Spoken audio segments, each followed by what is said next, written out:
Bonjour, chers frères et sœurs en Christ à travers le monde. Le thème de notre méditation matinale s'appelle l'inquiétude, l'angoisse, une tumeur spirituelle pour le chrétien.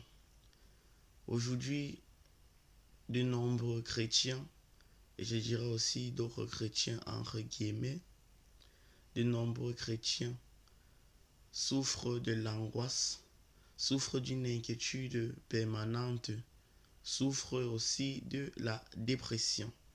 Et la raison pour laquelle aujourd'hui nous rencontrons de nombreuses personnes qui sont suicidaires, elles ont des pensées suicidaires.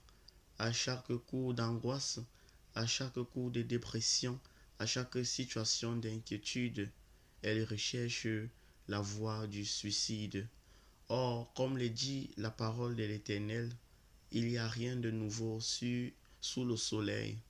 Tout ce que nous réalisons aujourd'hui, tout ce que nous vivons aujourd'hui, tout ce que nous rencontrons aujourd'hui, mes chers frères et sœurs, bien avant nous, des serviteurs de Dieu, des chrétiens, l'ont vécu avant nous.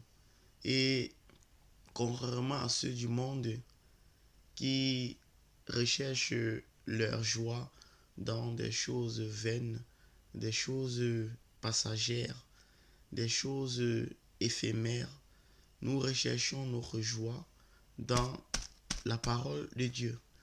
Nous recherchons notre joie dans la parole de Dieu. Nous recherchons notre joie dans la parole de Dieu. Sans toutefois tarder, mes chers frères et sœurs, tournons nos Bibles dans Exode chapitre 6, du verset 6 au verset 9. Ça, c'est notre texte de base. Alors, mais à toutefois, avant de commencer, comme l'exige la parole de l'Éternel, d'après Colossiens chapitre 3, quel que soit ce que nous fassions, nous devons le faire au nom du Seigneur Jésus-Christ. C'est pour cela que je voudrais d'abord remettre cette méditation entre les mains de l'Éternel. Car la prédication de la croix ne doit pas être basée sur un discours de sagesse, mais sur une démonstration d'esprit et de puissance. Or, on ne peut agir et opérer en esprit si on est conduit par le Seigneur. Alors, je remets cette méditation entre les mains de l'Éternel. Merci, Père éternel Dieu, de ce que tu nous as accordé la grâce que nous soyons encore en vie ce matin. Si c'est le cas, Père, ce n'est pas parce que nous le méritons, non, Père éternel. C'est parce qu'envers nous, tu es miséricordieux. C'est parce que tu nous as accordé ta grâce. Père, en ce moment, nous voulons plonger les regards dans ta parole. Or, nous ne sommes que des aveugles, Père.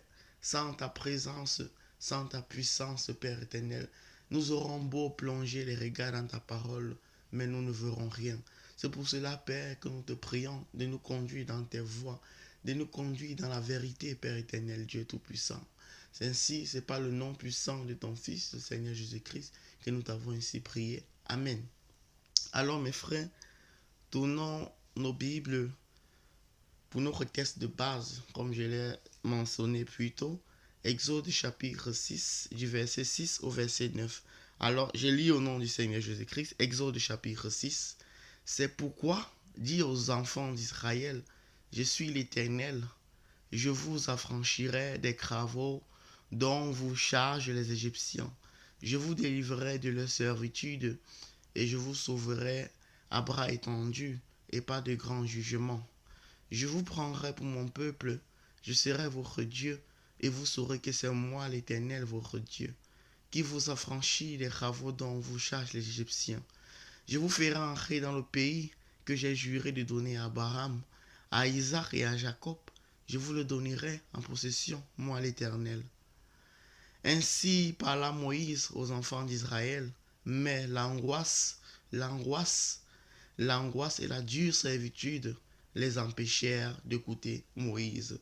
Alors mes frères, pour mieux situer le vers, pour mieux situer cette parole dans le livre d'Exode, c'est lorsque les enfants d'Israël étaient encore tenus captifs en Égypte et Dieu toucha au cœur du prophète Moïse.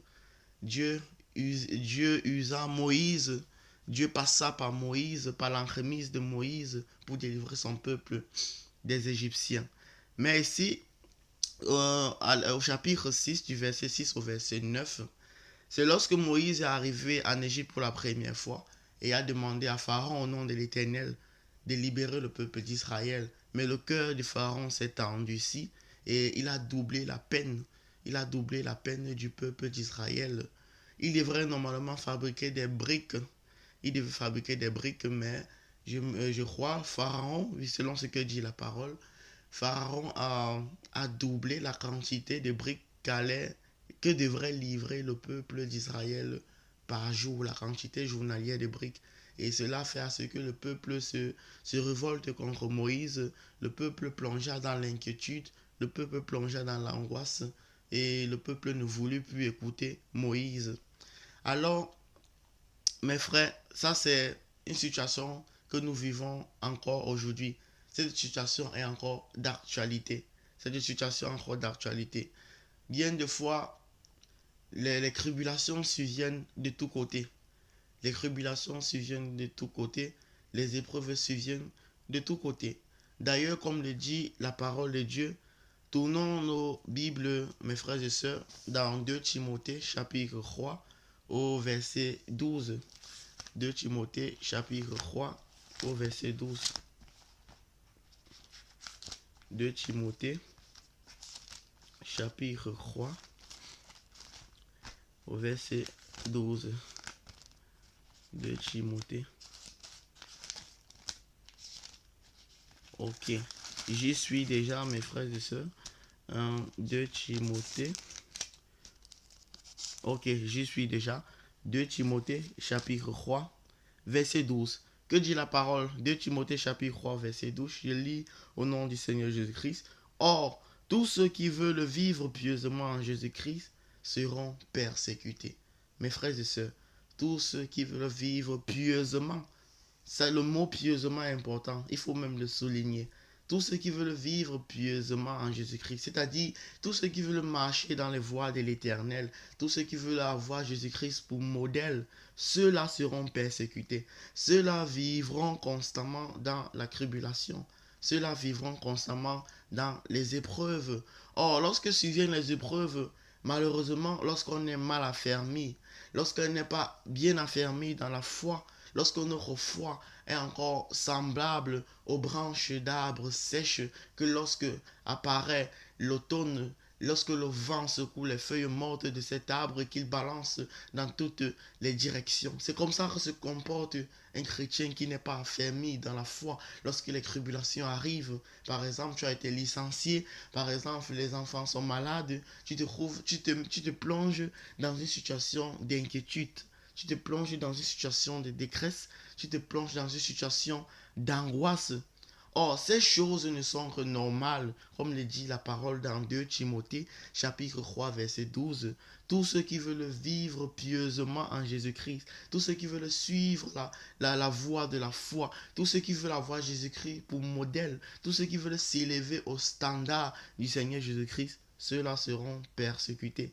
Ceux-là connaîtront toujours des moments de tribulation. Or, malheureusement, au lieu de persévérer dans la foi, au lieu de persévérer dans la parole de Dieu, au lieu d'aller nous ressourcer dans la parole, afin d'être joyeux, afin d'avoir cette paix que nous offre le Seigneur Jésus-Christ, et en passant, et non la paix du monde. Non la paix du monde. Par exemple, aujourd'hui, c'est vraiment dommage que des chrétiens, ils sont dans la dépression, ils sont avec ces situations difficiles, ils laissent le vrai médicament qu'est la parole de Dieu et ils aillent consulter des psychologues et des psychiatres. Or, ça c'est manquer de foi. Or, ces psychologues, ces psychiatres ne feront que vous consoler avec des discours de la sagesse, des raisonnements cartésiens. Et quelque temps après, vous replongerez dans la même tristesse, vous replongerez dans la même détresse, vous replongerez dans la même inquiétude. La vraie paix se trouve en Jésus-Christ. La vraie joie se trouve en Jésus-Christ. La paix, ce n'est pas sur le psychiatre. La paix, ce n'est pas sur le psychologue. Certains préfèrent suivre de la musique pour pouvoir se consoler, en plus de la musique mondaine, des musiques inspirées par Satan, pour trouver consolation, pour fuir la dépression, pour fuir l'inquiétude.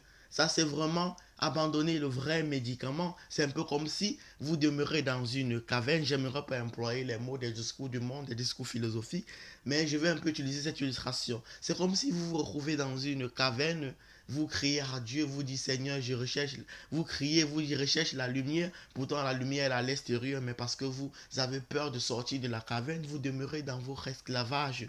On délaisse la parole de Dieu pour en recherchant d'autres méthodes, question de fuir l'inquiétude, question de fuir l'angoisse, alors que le médicament, c'est la parole de Dieu. C'est la parole de Dieu, mes frères. Et il ne faut pas l'oublier, tous ceux qui veulent vivre pieusement, tous ceux qui veulent marcher dans les voies de l'Éternel seront toujours persécutés. Ils connaîtront des moments de tribulation, encore que nous vivons des périodes de la faim. Nous voyons des guerres, des bruits des guerres. Au quatre coins du monde, c'est la guerre. Nous voyons le peuple de Dieu qui traverse des situations difficiles.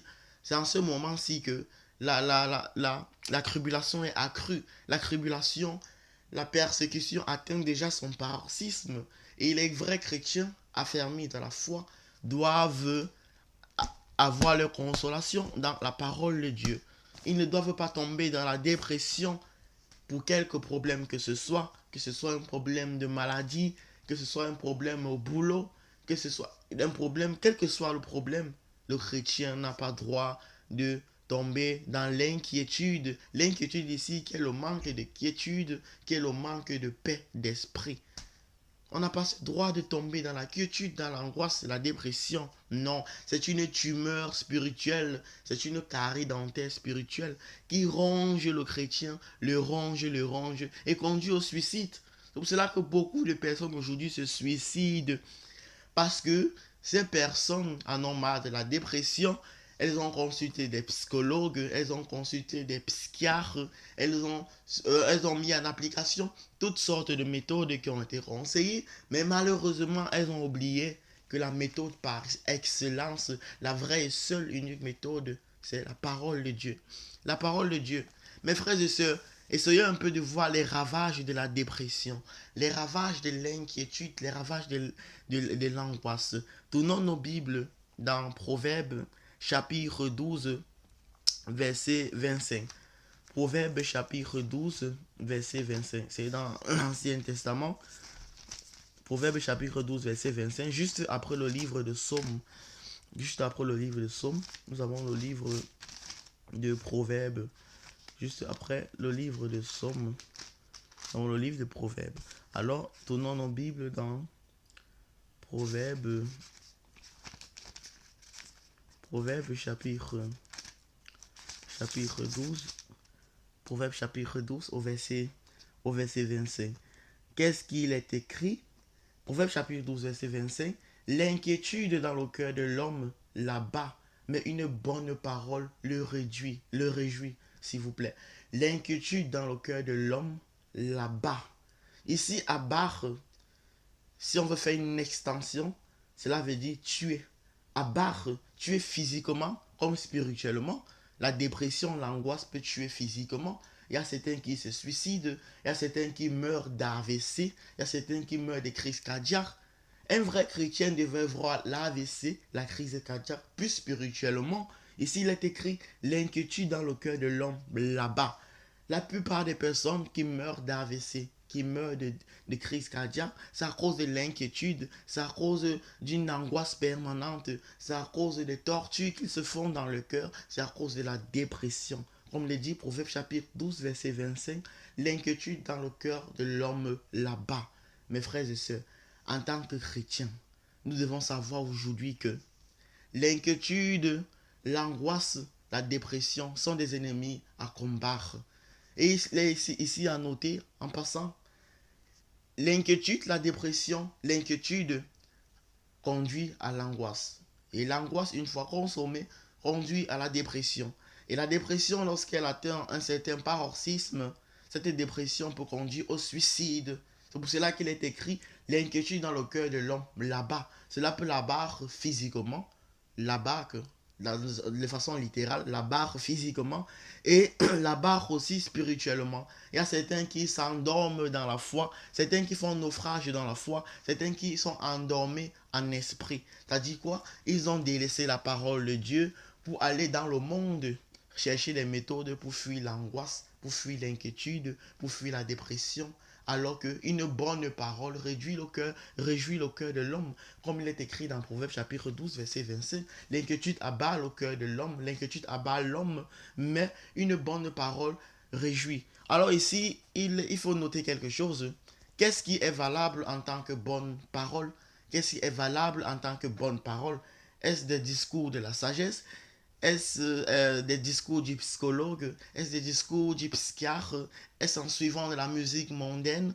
Non, ce n'est pas ça. La bonne parole, c'est la parole de l'Éternel. C'est la parole de l'Éternel. Car cette parole, ce n'est pas que des écrits, non. Cette parole a incorporé l'esprit de l'Éternel. Cette parole est remplie de puissance. Cette parole est remplie d'esprit.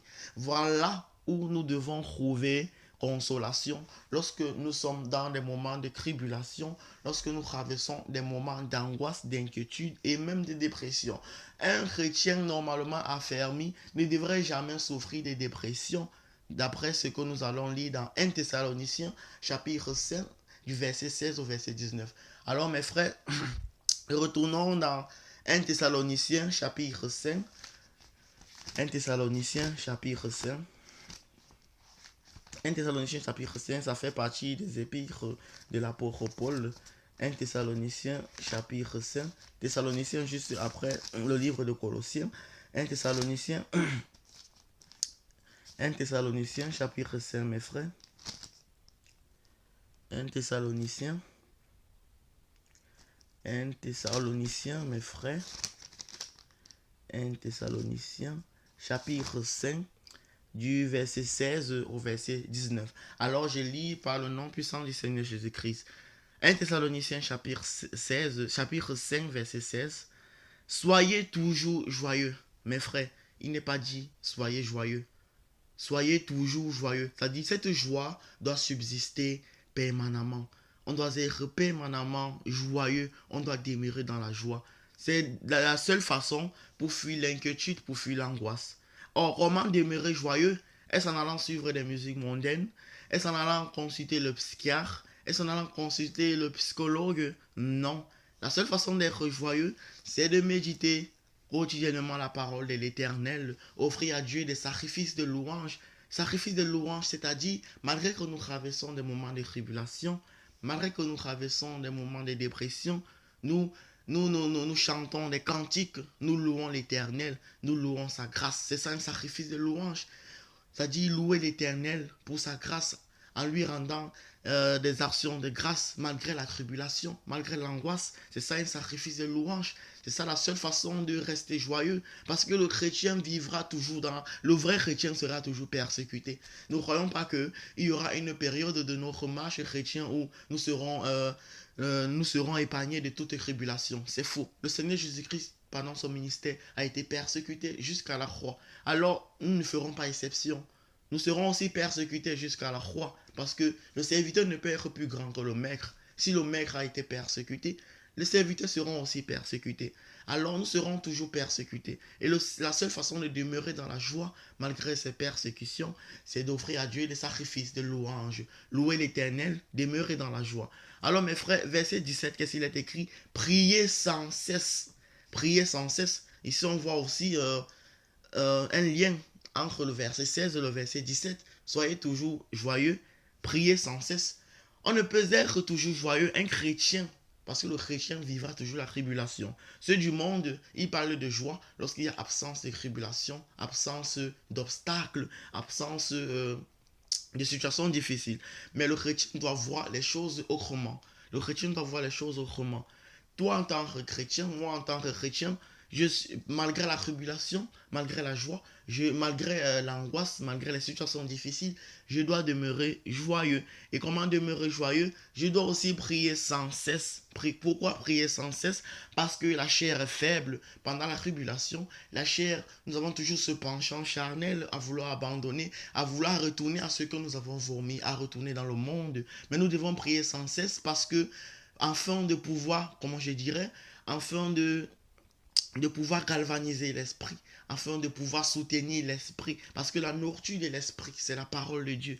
La chair, étant donné que la chair est faible, nous devons demeurer constamment dans la parole de Dieu, afin de ne pas céder à la tentation, afin de ne pas faire naufrage dans la foi. Alors mes frères, nous devons non seulement rester toujours joyeux, et nous devons constamment plonger nos regards dans la parole, afin que l'esprit soit fortifié face aux épreuves.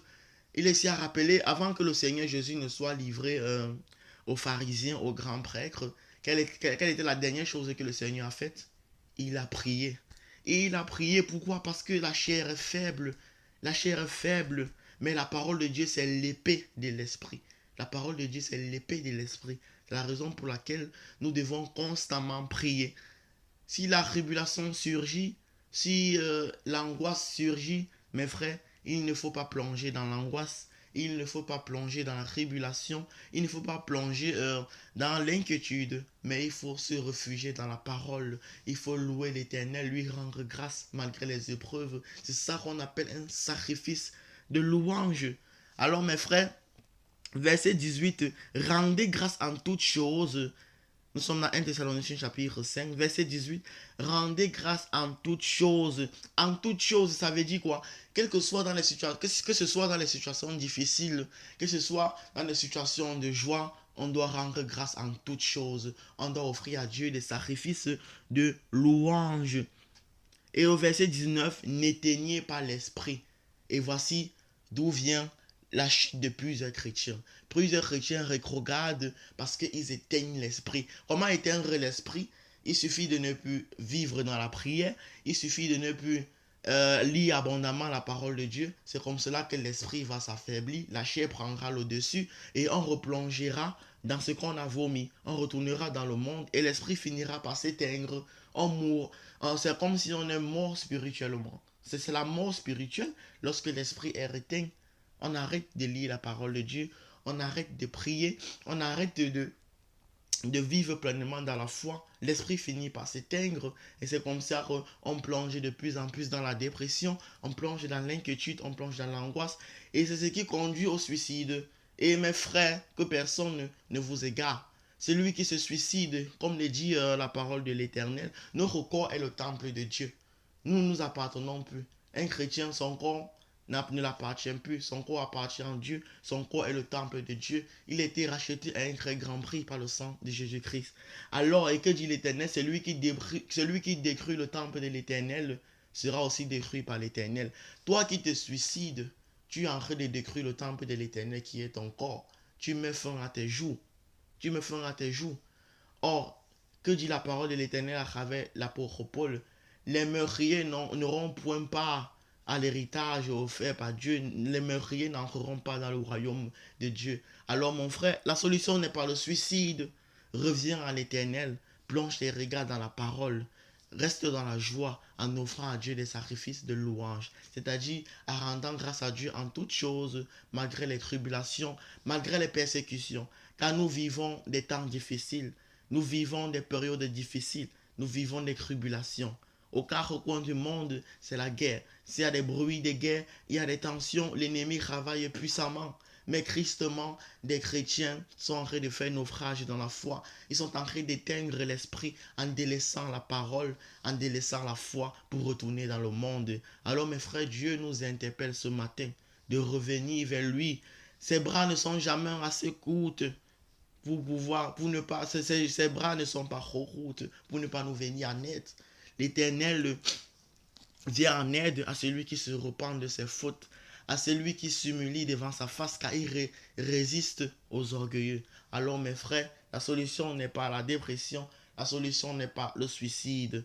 Je dirais même, pour un chrétien vraiment affermi dans la foi, il cessera d'aller sur le psychologue, parce que ça c'est insulter Dieu. C'est dire à Dieu que non, Le psychologue est plus intelligent que toi. Chez lui, je trouverai consolation. La vraie consolation, c'est dans la parole, c'est dans la prière. Offrir à Dieu des sacrifices de louange afin de ne pas faire naufrage dans la foi, afin de ne pas éteindre l'esprit. Alors, mes frères, c'est de là que nous clôturons cette méditation. Alors nous allons remettre tout entre les mains de l'Éternel. Merci Père éternel Dieu de nous avoir inspirés puissamment pour ce message qui s'adresse à ton peuple. Ô Père éternel Dieu, nous venons te confier ceux qui ont fait naufrage dans la foi. Nous venons te confier, Père, ceux qui ont éteint l'esprit, ceux qui n'ont pas cru en toi, ceux qui, frère, Père éternel Dieu, n'ont pas gardé la foi, qui sont replongés dans le monde, qui vivent constamment dans la dépression. Ces personnes qui font des crises d'AVC, ces personnes qui ont des crises cardiaques. Ô Père éternel Dieu, nous venons te confier les cœurs, que tu puisses toucher les cœurs, que tu puisses puissamment travailler dans les cœurs, Père éternel. Augmenter la foi, Père éternel, nous accorder la grâce de ne pas céder pendant les moments de tribulation, mais de demeurer ferme dans ta parole. Père éternel Dieu, c'est par le nom puissant de ton Fils, le Seigneur Jésus-Christ, que nous t'avons ainsi prié. Amen. Alors mes frères et sœurs, à la prochaine fois pour une nouvelle parole de méditation.